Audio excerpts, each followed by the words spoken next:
Thank you very much for joining us here on the Modern Job Search Checklist. And this is a show that we do every Friday, 1 p.m. Eastern Standard Time. And today we have another great guest. And let me go ahead and do what we usually do.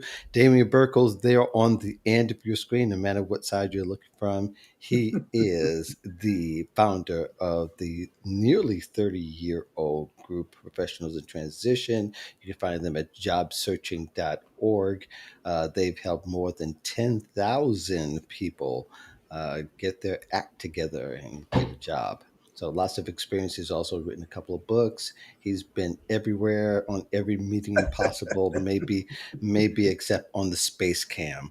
Uh, of course, Mark, you know me, you know what I do. And today we have Erica Redkamp. I probably wrecked that name, and I wanted to say Red Camp. I tried to say Red Camp just to kind of be cool. I should have listened to the LinkedIn volume, the speaker thing there for the right name. So pronounce your name correctly, please. Sure, it's just Erica Reckamp, like we wrecked the Okay. camp. Oh, okay. I was good. I was good. Okay, good. I thought maybe there was an accent on the E or the A Right? somewhere. No, nothing French, nothing. Okay, good deal. She's an executive resume writer, also does a lot of coaching, storytelling. She lives in my end of the country, in fact, in greater Chicago. And you can find her at jobsearchlikeapro.com. And thank you so much for joining us. She's been watching in the past few weeks on the show. I said, we need to have you up here. We need to have you join us. So we're going to get down to it. If you have questions, write it in the chat so I can see it. Say hello to us. Say hello to we, and we'll recognize you some point during the show.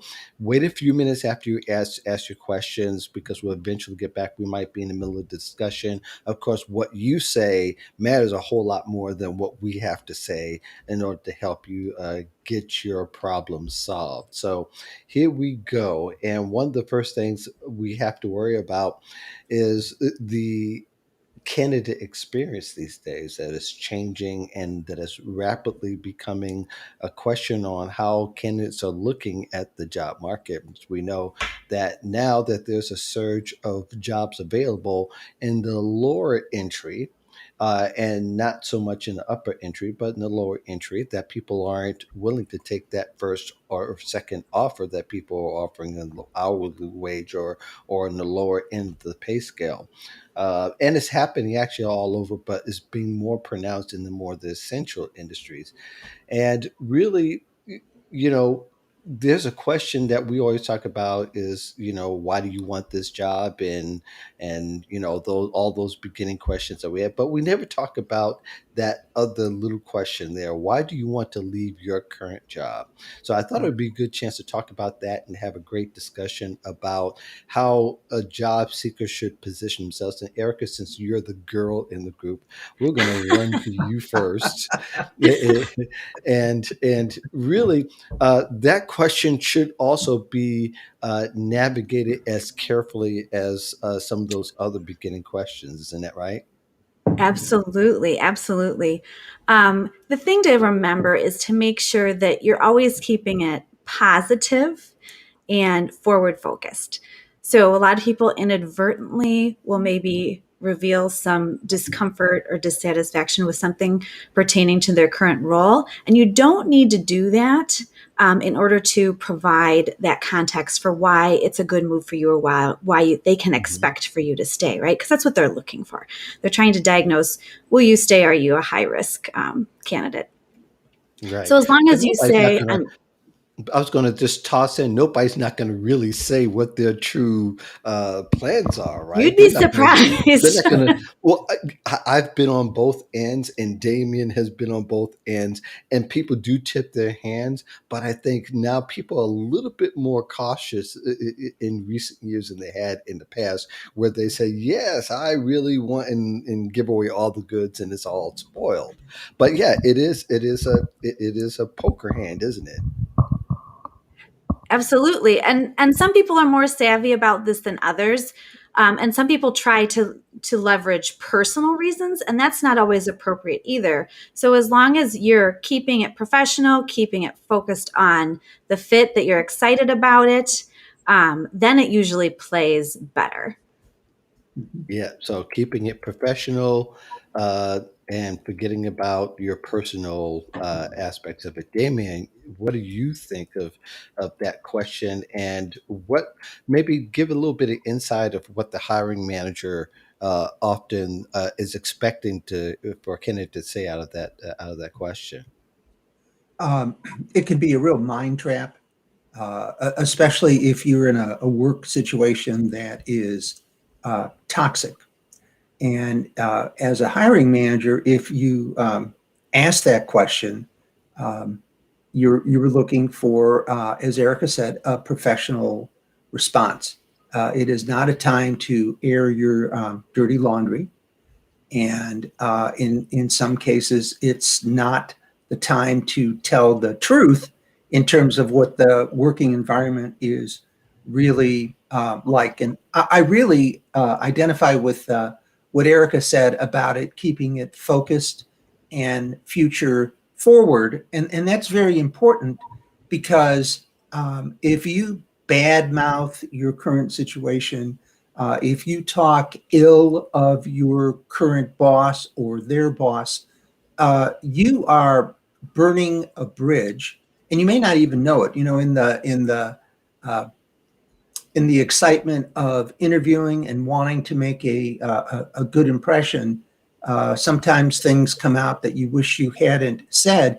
And it also creates an impression where the hiring manager can kind of go, whoa, if this is what he or she is saying about the company that they're working for now, imagine what they might say about us when they're no longer working for us. So, you know, it is a question that is fair game. You just have to be prepared to answer it with grace and kindness, and as Erica said, future focused. And as I always like to say, to be the answer to the employer's needs. And that is a good segue into that, because you can talk about how this opportunity gives you an opportunity to grow and learn beyond where you are right now without having to say a negative word about anybody. Yes. And this episode is called Planning, Scheming, and Landing Your Job. But I think this is an answer that deserves to be planned and scripted out even to a certain degree and maybe said in your head about 1,000 times before, because your real motives can come out because anxiety and all kinds of possibilities could really come through and kill your chances before you even start. Like I said, I have been in a place where somebody's first couple of words are more on the side of desperation than they are on the side of thoughtfulness. And a lot of times you can't say that coming out. And I think this is one of the parts that does. And, the beginning of the interview often isn't really considered the interview now. That's often considered like a screening question, Mhm. so why you want to leave your last job? Back in the day, that was one of the questions because you only had maybe 2 or 3 interviews and you're fine. These days, you possibly could have 10 interviews, and that first screening interview may be an interview, but really doesn't count because you may be talking to a bot through a video screen. You may be talking to the human resource assistant who's aspiring to be somebody really in human resources. So you have to be really careful with that question. Is there another question you could think of, Erica, that might go along with that vein that that can trip people up? Oh, the questions that can trip people up, big ones are just tell me about yourself, because it's so open. People take it as a like, what did I do this weekend? What are my hobbies? What's going on with your family? And that's not it. That's the time for your professional branding, your mission statement. If you have a pitch, something like that might be appropriate. But many people inadvertently reveal all kinds of information that's actually illegal for them to ask you about, and you just offered it up. So things like your health, whether or not you have children and maybe they're still remote schooling, something like that. All these things could be like, they're not going to be as available as I'd hoped they were. And they're taking notes while you're just spilling all of these things that really shouldn't be coming out of your mouth. So that's another one that people really should have planned out.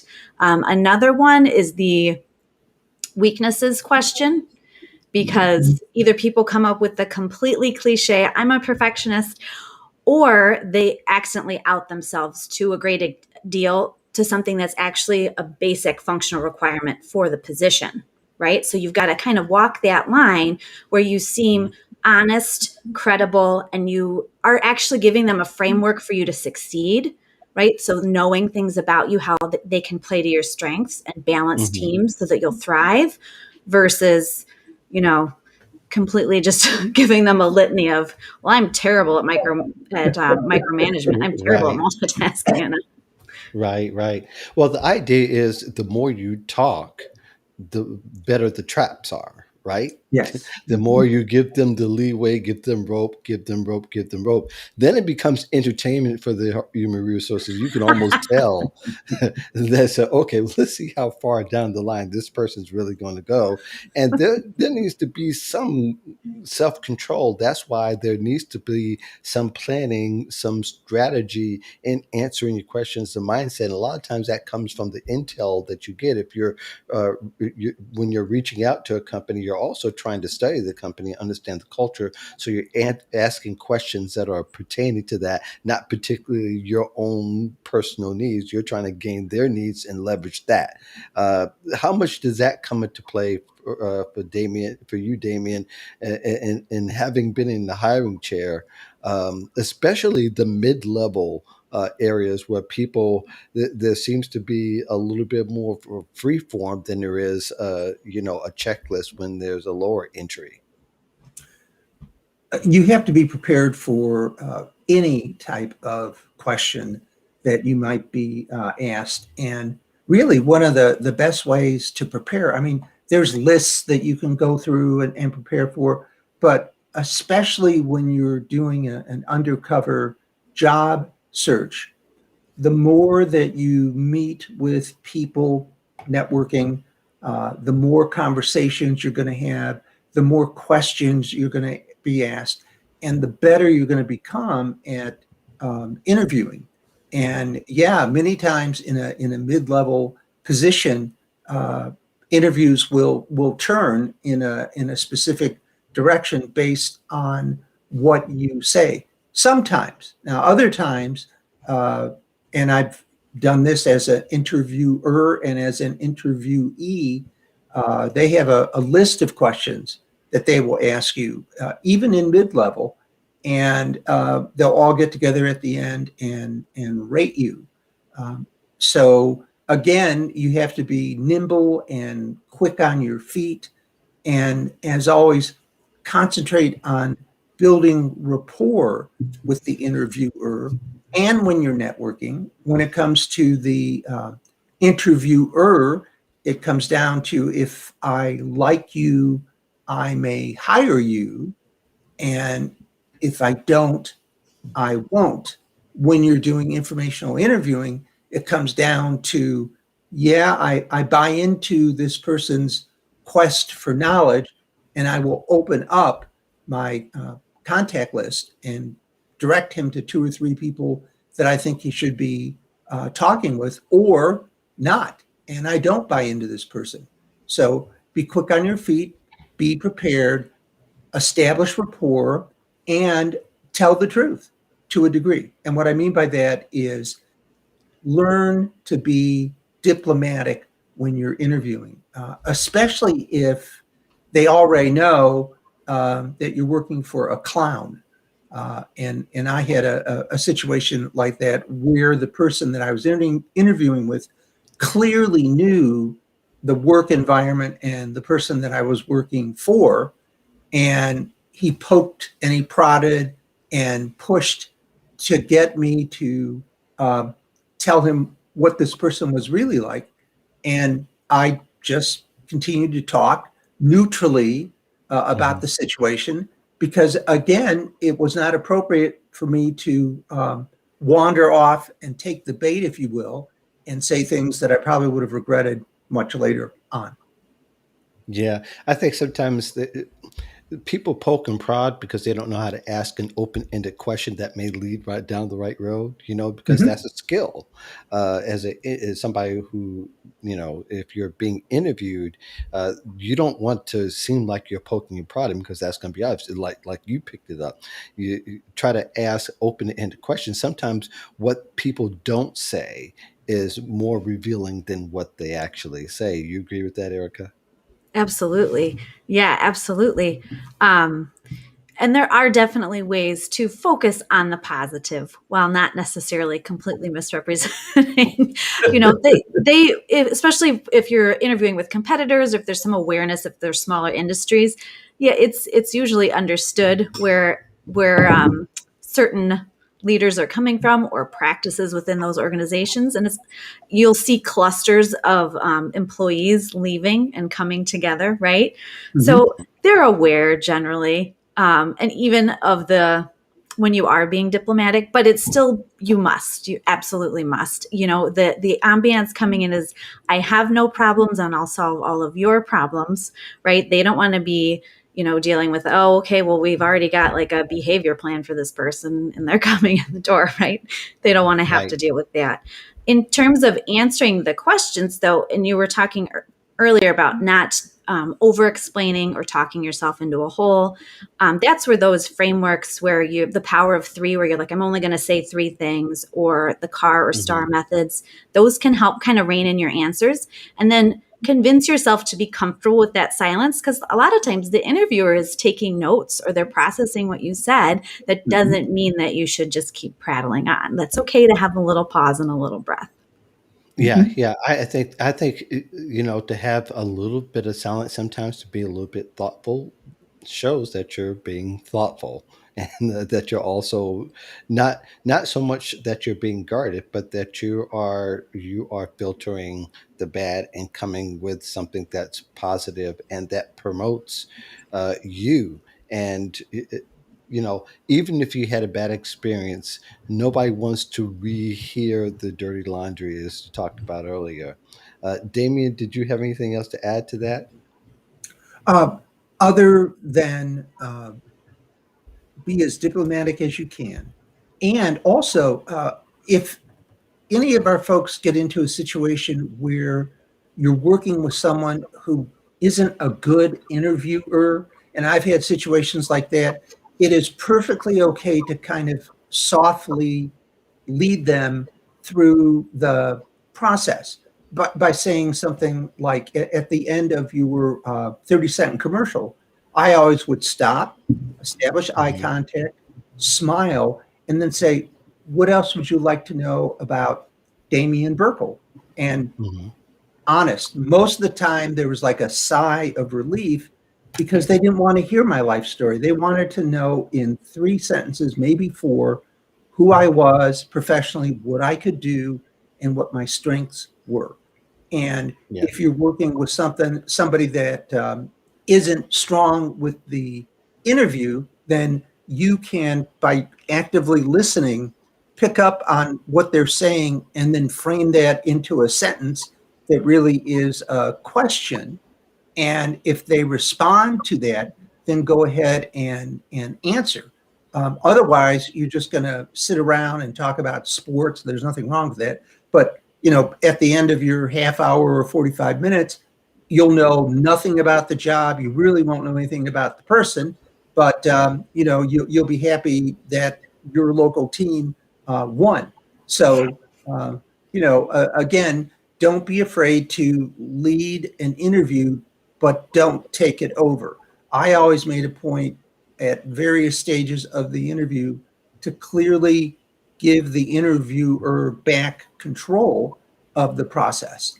And then finally, yes, the power of silence, once you master that, is a phenomenal tool, Hmm. especially when you're doing salary negotiation. And, that's another whole That's show. I thought of that first. Yeah, the silence. It's not a quiet treatment or silent treatment. It is a thoughtful, strategic way to not tip your hand, but maybe to get them to tip theirs first. Absolutely. And I loved your point, Damian, about the follow-up questions. That's huge. That's a way to find out if you're on track, if you're speaking to their pain points, or maybe your networking intel was a little off. Maybe it was colored by someone else's perspective, and that's not necessarily the priority of this person that you're talking to. So you can uncover those things and speak to those topics. And then the other thing is to, if they do veer off into, you know, nebulous questions or inappropriate questions, because they are very green interviewers, or maybe they were just pulled in a room and they say, here, you need to be part of the panel. We need to look like a bigger team or a bigger company. Answer the concern behind the question, right? So maybe it's inappropriate, but maybe what they're really getting at is availability. So don't answer the like, hey, do you have kids at home question. You answer, I'm very confident that I can meet the availability requirements for this position, for example. Mhm. Yeah, yeah. And it's going to come across a little bit differently now that people are doing it via video. And they're asking that question, why do you want to leave your current job? It's not that there's going to be this physical get up and go. And in fact, you don't want to you want to come across either that you've already mentally left that job either.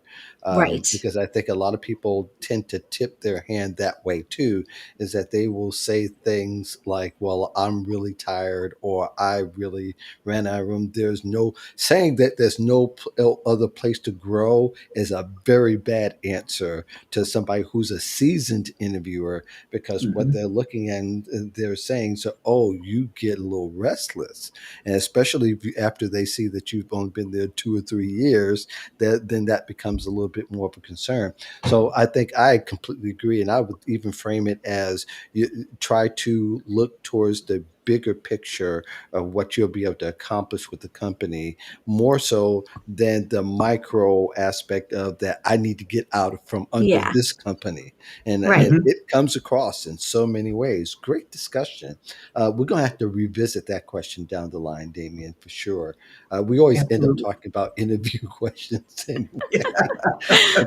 But I think even as we tip into something like talking about older workers, we could talk about that facet, and we can delve, because their behavior, older workers' behavior, is a little bit different because they come from a different panel. That a lot of times their frustration in not getting the next job as quickly, and sometimes not getting the type of job that they're used to having, uh, Mhm. tends to also they come across the frustration and all that can come across. So, what are some ways that the old workers can overcome some of those stereotypes of being overqualified or going to ask for too much pay, which is real, but sometimes you got to, if you have insight to somebody's journey, that might not necessarily be the case. So, Damien, I'm going to start with you as to how can older workers get uh,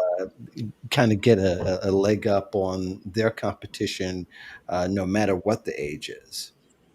Down here, we had a lot of people that were very well paid in the tobacco industry, almost Hmm. twice the industry average. When they tried to go and work for other companies, they ran into barriers.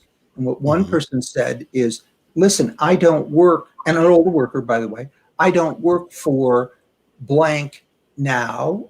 I'm hoping to work for you. And when it comes to salary was one bugaboo. I'm not interested in earning what I earned at XYZ. I'm interested in learning more about this particular bank, meaning that you can reposition their thinking about you and your salary expectations by gravitating to sentences that make them think that you're okay making less. You don't have to say I'm prepared to take a pay cut, but you can have that channel open. Another thing that's important is to um, sell from your strengths. Uh, and if they say you're overqualified, then that's open for discussion. Usually, when they say that, there's two concerns: one, that you're going to ask for too much money, and two, that you're going to jump ship just as soon as another position comes along.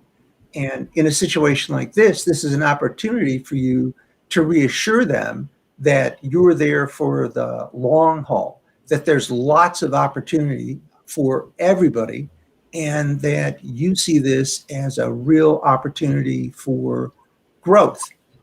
Another thing is, and again, this is another whole conversation, but if you're an older worker, you need to be with it, if you will, when it comes to how you dress, how you walk, how you talk, the systems that you use, all of those things that reassure the hiring manager that you still have a lot of juice in you, and that working with people much younger than you won't be an issue. So those are just a few of the things that an older worker can do to differentiate themselves and to make them competitive in the eyes of hiring managers. Yeah, the older worker probably is sometimes they're even desperate when they come to the Mhm. interview process because they get tired of hearing about skills that they don't have or that they haven't been pursuing. And Erica, Damien is probably right that he is absolutely right that older workers need to learn how to reposition their experience, reposition how they want to come across because they want to be seen as I'll be able to work with a young person, especially now since I haven't been able to find a job. You're right. You're right. And a lot of the things that Damien spoke about are easy to show in your content and to land that interview. Because a lot of times people are saying, if I can get in front of somebody and just tell them, I'm confident I could land the job, but they can't get in.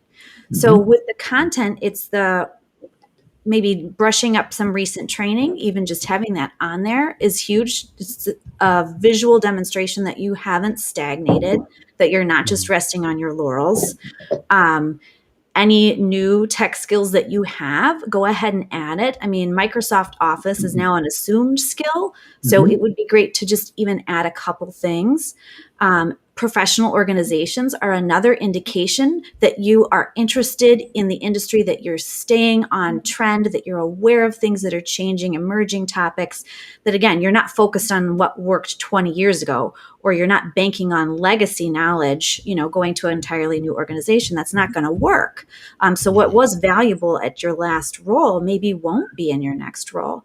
And then showing that you are open to younger leaders, that's easier said than done. But one of the ways that's really easy and visible is that you can actually write people recommendations on LinkedIn, Mhm. and network with junior colleagues. So a lot of times they assume, well, I want to go for an SVP position, so I need to talk to somebody who's above that level. Not necessarily. You can get a referral or a recommendation or somebody to mention your name or just say, hey, check on this person who's submitted from anywhere in the organization.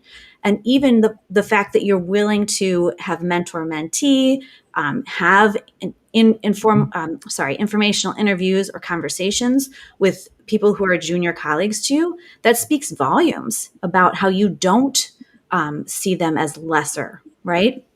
Yeah, absolutely. I love that. I love that last part, Mhm. especially when you have to also show that you have been learning and developing yourself and that you're a perpetual learner and that Mhm. you've spent your life and career being that perpetual learner and building stories that are robust in that sense. Because I think more interviewers are willing to hear how you've been able to navigate this complicated professional development, um, um, you know, sector that we've approached because everybody had to do it. Even if you've been a long time executive, you have to show that how you develop because you know Your company is live streaming to their to other people's offices. They are uh, people are doing Zoom interviews there. I mean, Zoom interviews is really the lower barrier entry now. Everybody's doing it. Mhm. My mother calls into Zoom for church. She doesn't have any tech, but she knows how to call in because there's a call in number. But I think that still you have to show that you're willing and that you're able to not only navigate yourself personally, but if you're going to be leading teams, how you've been able to transition those teams over, and more Mhm. stories like that need to come across, right, Damien? Mhm. Yes, and the other thing that I would warn men, uh, especially, is be careful the way that you look and the things that you do to yourself. And what I mean by that is there have been professional in transition men that have come to the meeting, and a little bit of gray hair, they look very distinguished, and then they'll come in a week later because they feel like it's their hair that's making them look old, and then they'll dye their hair like with cheap dye, and it looks like shoe polish. You don't want to do that. Another thing is, uh, depending on your train of thought, the number of years that you put on your resume is important. But what you don't want to do is make yourself look much younger than you really are. Now, it's a tell, because if you put your picture on LinkedIn and you're turning in a resume that makes you look dramatically younger, that is saying, that I am not comfortable with my age and that I am trying to look younger than I really am, when in fact you don't have to. Other things that you can sell from your age: reliability. There is reliable from the standpoint that you don't have young children at home, that you are established, that you have weathered your fair share of life's crises, and you're not going to shrivel, uh, that you are able to work with and be managed, because that's very important. Um, when I went back to Sara Lee, I was reporting to a manager that was much younger than I was, and I had to take a step back to stay with the company. We had been equals, and now I was reporting to her. And at first, she really was uptight about that, until one day I went in and I said, listen, my job is to make your job easier, period. And that's what broke the ice. My point being is that when you're interviewing, being able to communicate the fact that you want to take your experience and help the person that you're interviewing with, or who you may ultimately be working for, taking all of your life experience, your professional expertise, and channeling it into the organization and helping whoever you're working for be a better manager. That is golden. That is beautiful music to hear. So again, yes, as an older worker, you're in a much different category than most people. But what your greatest weakness is, you're older, is also your greatest strength, because you're older and more experienced. So in the end, sell from your strengths and minimize your weakness. There's a lot of gold there you just struck. I don't know if I'm going to be able to keep up with everything, but I think one of the things I thought about as you were communicating that is that older men, especially older men, and yes, I'm going to go down this road, and if fight me after, but but older men need to be careful the way they talk about younger women, Yes, and the yes. tips, the tip offs that you can give, because being a recovering male chauvinist, it's really easy to slip into that mode. And a lot of it has been built on the fact that I've got to say, and Erica's just having a good time with that. But Damien's I really joking. do think I'm a recovering male chauvinist. Okay, I've been saying that for years, but that's the truth. We automatically go into default mode so we could connect that maybe we could say something, kind of sly and kind of slight, that, we get somebody to relax. But really, these days, you never know who you're going to run into as far as the Mhm. way that you come across. But Erica, I would like you to talk about more the resume piece, because Damien's right. What you put on your resume and what you communicate in person or even online, Mhm. let's say, somebody, don't forget, your Facebook is probably public because you don't know how to set Yes. it to private. So what you've And they can said find about, it either way. yeah, yeah, they could find it in a lot of different ways. But by saying that, yeah, I'm kind of an old school guy, kind of automatically impaginates Mhm. your years right on your page. So maybe you can go into the resume part about the years and things like that, why that's a critical part for older workers, especially. So I might not agree entirely with Damien's perspective, and that's fine. There are lots of different schools of thoughts. I have a lot of Okay. different contracts with different resume writing firms and outplacement firms, and probably 75% of them insist on no dates prior to the last 10, 15 years, depending on the industry. In Hmm. tech, it's less because it changes so dramatically, so Yes. quickly. So they'll just focus on the last 10 years because really what you did 20 years ago doesn't count. It doesn't matter to me. So it's not necessarily that somebody's trying to hide it, it's just the value of the information. And there is, to some extent, the concern that some of the algorithms might be less favorable for those who are showing certain dates. That Hmm. said, it doesn't have to look like you rolled out of bed at 3 years old and were a CEO. Hmm. There are ways to Or show. 18 years old with 5 years of experience. Right, right, exactly. So there are ways to show career progression and Hmm. list, former companies and titles without necessarily saying, okay, well, this was in 1984, right?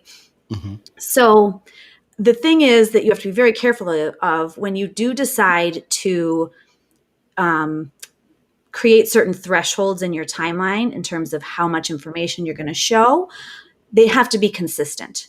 So if your LinkedIn says you had a job in 1984 and your resume says, no dates, they're going to be like, somebody's not comfortable with this. Red Somebody's flag. not comfortable with Yes. their own narrative, their own story. And I'm not saying that you should dye your hair and your LinkedIn photo should be so airbrushed that you almost look like Cindy Crawford. I'm not saying anything like that. I mean, you should be happy and comfortable with yourself. And they want you to come as the professional persona version of yourself, right? They don't, there's the whole bring your whole self to work, and it's like, well, to an extent, but they also understand increasingly, like when I started an executive outplacement, you had to have all dates or it was considered withholding. More and more, they're understanding the game, and they're saying, yes, I understand why you've structured your content in this way, and that's fine. Yeah. Years ago, we were giving it about, maybe you weren't, Erica or Damien, you weren't. I know a lot of us in the career space, we were giving that, and still is coming out, the idea of a video resume may age you and make you look a lot older, but yet that's the only way that you're going to be able to transact, at least initially, until people really get to know you. So there are a lot of those contradictions and a lot of those things being said, but I think we're safe to say now that video's here to stay, that really people are going to see who you are anyway. And gray Mhm. hair is not necessarily the be all to end all, because I know some 30-year-olds with some some gray hair, and you got to take that in consideration. And I don't think that's going to be the problem at all. I think the problem is where the content lies. Is that, like you said, Erica, that there are no years on your LinkedIn profile, but there's years, or at least there's a couple of years that make you suspect, especially when you did your master's degree in 1979. That's a tip off, and we Right. that addition right away. But I think the other thing is too is that, and I want to talk about this because I'm going to switch around here because there's so much Damien said out of that, and you too, Erica, out of that. I want to talk about is older workers are kind of going to have to take the responsibility if they really want to position themselves really well. They're going to have to make whoever is interviewing them comfortable to ask them the questions they need to ask.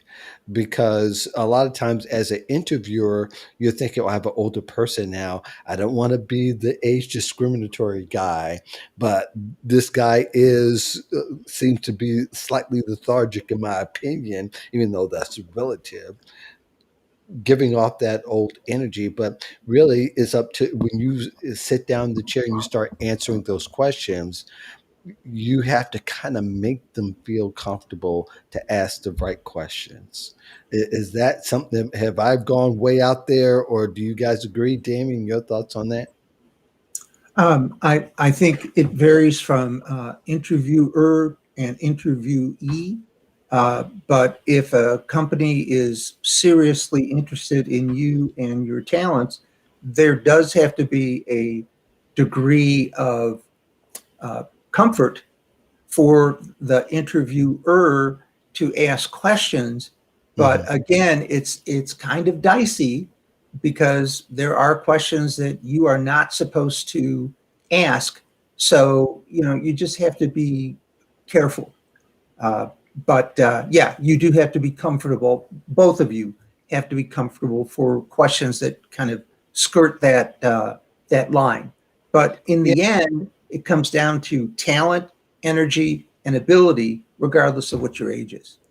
But as an older person, though, and this is not contradicting at all what you just said, but as an older person, I'd be concerned that I'm not being asked certain questions. You've been in the workforce for 40 years or 30 years, whatever that might be, or even 25, depending upon if you're 45 or you're 50, and the education that say, hey, he really didn't ask me about the true core of my experience. He really, I mean, that's the way at least I thought about it. Not as an older, but in my 40s when I was interviewing around, I would get a little suspect, not just of the questions that would be asked, but hey, didn't really, there were some questions that were kind of missing that I guess I would want to know if I was in that chair. Erica, do you, or is that clear? Is my question or the way I'm positioning Any it clear? interview, if they have, 40 questions, 50 questions, they're taking time out of their day. They're very busy. If they feel like they could have decided very early on whether they think you're a viable candidate or not. And Right. they could very absolutely very well be skipping questions. I've done it personally. Like if I came in and somebody gave me samples and there were editing problems all over it, guess what? I'm not going to spend as much time on this candidate. I've already decided I'm not hiring this person. So Right. that very well could be happening. At that point, you're kind of shifting very heavily to sales mode. You're trying to answer the questions they do give you with your success stories. If you feel like there's something that you really want them, you think it's relevant, you've uncovered some of their pain points, it behooves you to bring it up, Hmm. and make sure that gets aired. If they don't give you time in the interview, mention it in the thank you note, mention it in the follow up note. It's not over just because they say, okay, see, and I've got another person in 10 minutes. I mean, that's okay. A lot of people just shut down. They take it as a direct, Q&A, Right. question, answer. And it's not over. It's a relationship. Even if you don't get an offer, you can still maintain the relationship and get value out of it. So a lot of it Right. is how you view it, how you come in. Are you viewing this as a conversation? Are you viewing this as a long-term relationship? Whether I get hired or not, we can help each Right. other. Then Right. you're coming in, you have a little gray hair. That's okay. You're an asset. Maybe this young startup decides, you know what? Gray hair would lend some credibility if we could bring him into a pitch meeting. Small, medium-sized companies, they tend to be more open. Local businesses that you can actually possibly go in to the office and introduce yourself, they tend to be more open. There are lots of avenues that older job seekers can take that maybe are not as standard, but that absolutely work very well, and they do get offers and traction. Yeah, Mhm. and I believe that completely. And one of the things that I think that, and I'm gonna let you have the last word on that, Erica, because I think that what you said was absolutely right. There's a lot of scenarios you can try to play out and grow out, but one thing I hope that older workers don't do, if you're watching this, is settle. And what I mean Mhm. by settling is that you get the one interview and that you're going to wait for that interview, or if you get that one, you're getting several interviews with by that one company, that you're still pursuing that other company, and that you're also trying to find out and continue to research the company that you're interviewing with, because all those, you got to juggle both of those balls to be successful, because those chances may not come around that same way again. So you've got to assume that you're going to take the aggressive and progressive point from all that. And just want to say hi to a couple of people who joined us in the audience. Debria, who joins us every now and then. Hello, forgot to get say hello to you earlier. We have Cynthia from Nigeria, and then we have Elizabeth from Boston. So thank you all very much for joining us. Want to continue our discussions. We talked about the stealth job search. And for those of you who don't know, stealth meaning that you're trying to job search on the down low. You're not trying to let your employer know that you're looking towards the enemy, so to speak. I think in the stealth job search, and Erica, I'm going to start with you this particular time. In the stealth job search, other than the LinkedIn settings, Right. what are one or two things? What are one or two things that could help keep your stealth job search stealth? Um, I think keeping in mind a lot of it is your own discomfort, or you feel like you're kind of cheating on your current employer. Hmm. And if you Right. just kind of reframe it as the like, listen, everyone's open to opportunities, right? And we all should be, and we should be keeping our network active. And Hmm. we should be having these conversations with industry peers and experts that excite us, whether or not we get placed or not. It will bring new vigor to our current role. And so, as long as you mentally have it framed in that way, it's a lot less, if you need to take a day off to have a conversation with somebody, great. And it has it has less of a tendency for you to have emotional leaks about it, right? If Hmm. you framed it in that way to Right. yourself. And then another strategy that you can use that doesn't always get flagged would be just to build goodwill, whether it's Hmm. through professional organizations, whether it's giving recommendations, giving them, not necessarily asking for them, but giving them. Hmm. And then they may choose to reciprocate, in which case they reciprocated. I just happen to be being generous. Um, Sharing your connections with other people so that when you do decide, okay, I'm interested in pursuing a role with this organization, that you have that stockpile of goodwill. And then making sure if you do go to any um, of these free courses or programs, networking things, you might choose to maybe not share your screen, maybe change your name if you're in a Zoom meeting so that your last name doesn't show. Other things beyond LinkedIn settings, but also transferring that to other platforms so that if you do happen to be in a room with somebody else in your organization or knows somebody in your organization, you're not necessarily outed in that way. So you can learn without exposing yourself. Yeah, Mhm. I completely agree with that, and I've said on the show before that the sixth degree of separation has been put to death, because the way that we're connecting now virtually, that you are actually maybe three connections away, or maybe even two instead of 6 degrees, and Right. there's quite a bit of difference. So, Damien, in managing the stealth job search. And you've talked about that in your book from, the modern job search checklist, or the Mhm. job search checklist. Actually, the show is named after Damien. Actually, his book. So that giving Erica a little background on that. But really, you talked about that in your book some. So I want to give you a chance, especially some of the strategies that you've used over the years, and probably it might have even changed since or evolved since that time. Sure. One thing is any way that you can automate your stealth job search, the better. We were doing this last night at a professionals in transition meeting. Hmm. Indeed has an advanced portion of your profile where you can go through and specifically say what terms you want, but even more importantly, what terms you don't want. And I encourage folks to um, have 5, 6 different uh, jobs that they're looking for or are related to, anyways, so that they don't have to come home to 250 emails that they have to go through every day. So that's one thing. Another thing is on your LinkedIn profile. What I recommend people do is they Google their title with the term alternate titles for career counselor. And I did this for one person that was in logistics, and there were 16 different titles that had basically the same job description, close, where he could take his transferable skills and move it into whatever one of the 16 were called. And then I had that incorporated, I had him, Michael, incorporated into his LinkedIn profile. And all of a sudden, he started getting all sorts of different hits from recruiters because he had oranges on his LinkedIn profile and they were looking for apples. And Mm. there are other strategies that you can utilize to keep your job search going, but again, keeping it low key.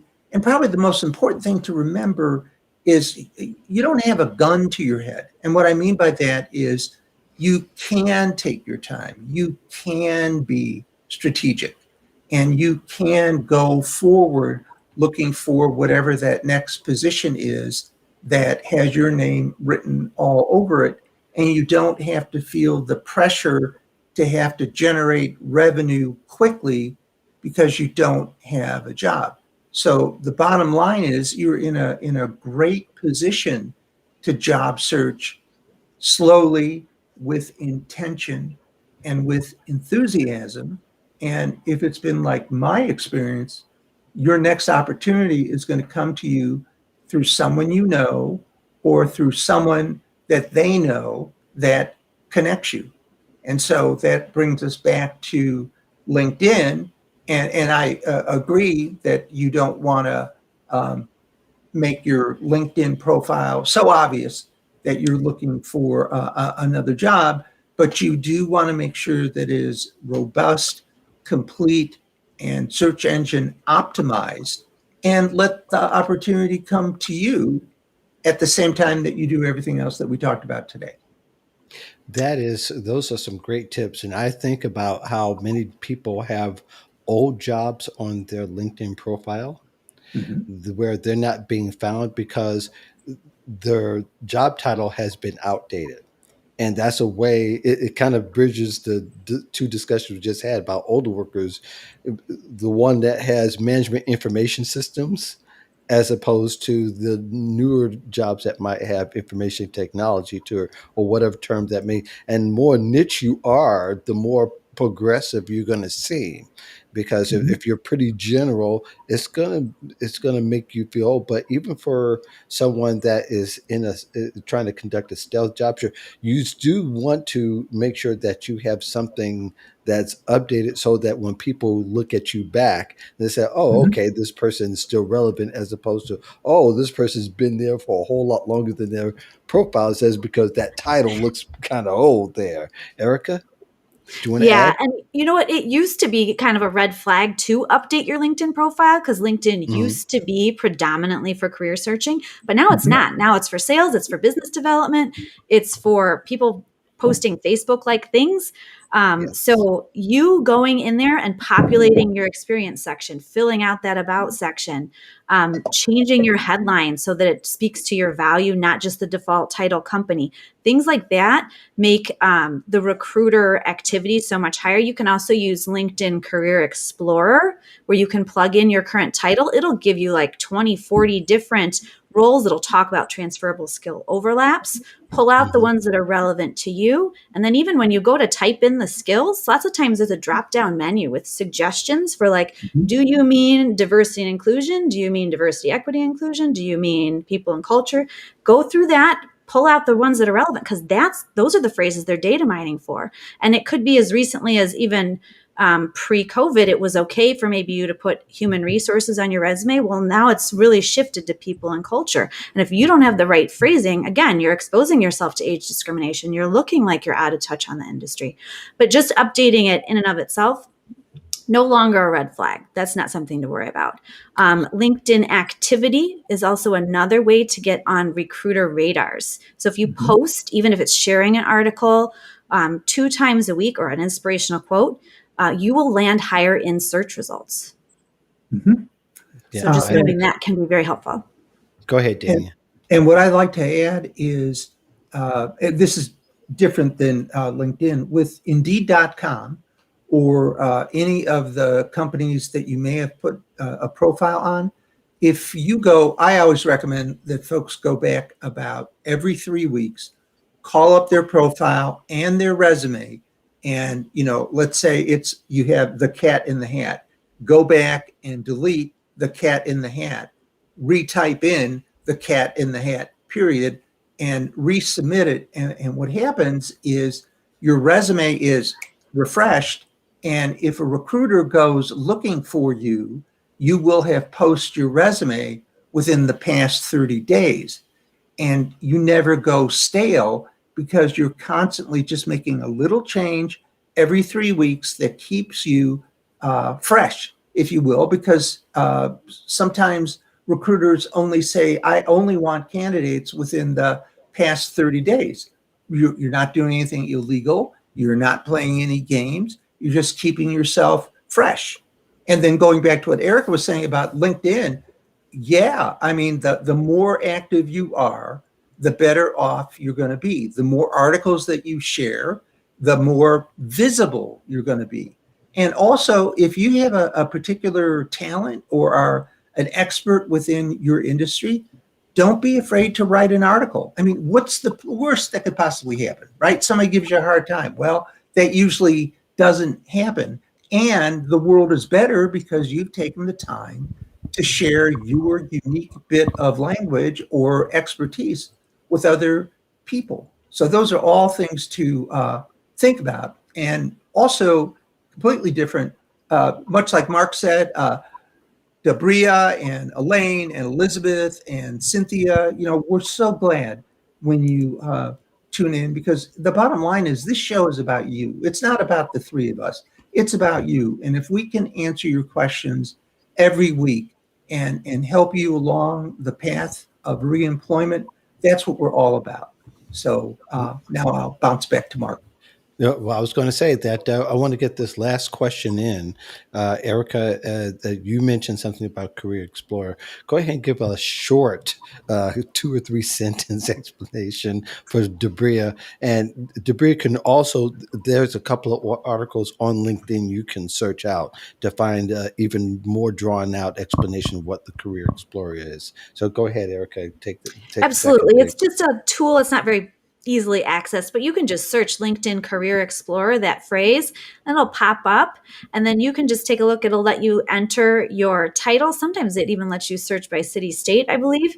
And it'll give you kind of a breakdown of how in demand certain titles are. So let's say you're shifting from a waitress to like a banquet manager. It'll give you actually an idea of even how relevant is that in your area? Is that a good thing to target? And then it will break down the overlapping skills, you can go through and say, okay, well, yeah, I've done that, I've done that, I've done that. And those are the topics that you'll want to talk about in your resume and in your LinkedIn to show that you're qualified. This is also a great way if somebody is planning a transition to be able to ask for higher title and salary, because then you're showing I'm not coming in completely green to this industry. I'm coming in with some experience. So those Mhm. times when they say, I want 3 to 5 years of experience, you might actually have it, whether or not it's been that title. Mhm. Yes. Well, Erica, thank you so much for coming on the show and being with us. We really enjoyed this discussion. I could Mhm. tell by Damien's face that he gives his golden thumb of approval right there. Erica, by this time, I was talking with Erica before. She said this is her first live stream, and I said, "Yeah, this will be your first. You'll come in. You are no longer a virgin to live streams, and and but definitely, I could see you being on a lot more, giving a lot of value. You Uh, got anything coming up that people should know about? Um, got some presentations booked that anybody can go visit my LinkedIn page. It's on the featured section. They're just register with an email address, and they're completely free for revitalizing a stalled job search, women in the workforce, and some job search tech are the ones that are booked for the summer. Cool. Awesome, Damien. Cool. You got anything coming up? We have our regular meetings that are available to anyone on Zoom on Thursday nights at 7 o'clock. And basically, we walk through the entire job search experience 1 week at a time. And then I have a couple seminars that are coming up, and I should have more information once it's completely firmed up. So, as always, Mark, thank you. Erica, thank you very You much. And guys. everybody else, just terrific experience as always. And thank you, Mark. Well, thank you, Damien, and thank you, Erica. And shout out to Beverly Jones. I don't know if she'll eventually watch this, but Beverly Jones is the host of Jazz About Work on NPR. Just was released yesterday, Wednesday, I believe it was Wednesday. So you could check out that interview as well as all the other stuff that I've been doing. If you got my newsletter this morning, you would have seen all the stuff that just all of a sudden poured down rain. Nevertheless, thank you all for joining us here on the Modern Job Search Checklist. If you should ever have any questions, feel free to follow any of our social stuff. Mhm. And we'll see you here next Friday. We're here every Friday at 1 p.m. Eastern, 12 o'clock Central. And of course, we also stream not to just LinkedIn, but also YouTube and Facebook. You can also join us on Job Seeker Nation next Wednesday at 1 p.m. Eastern. Thank you very Mhm. much. You all have a great weekend.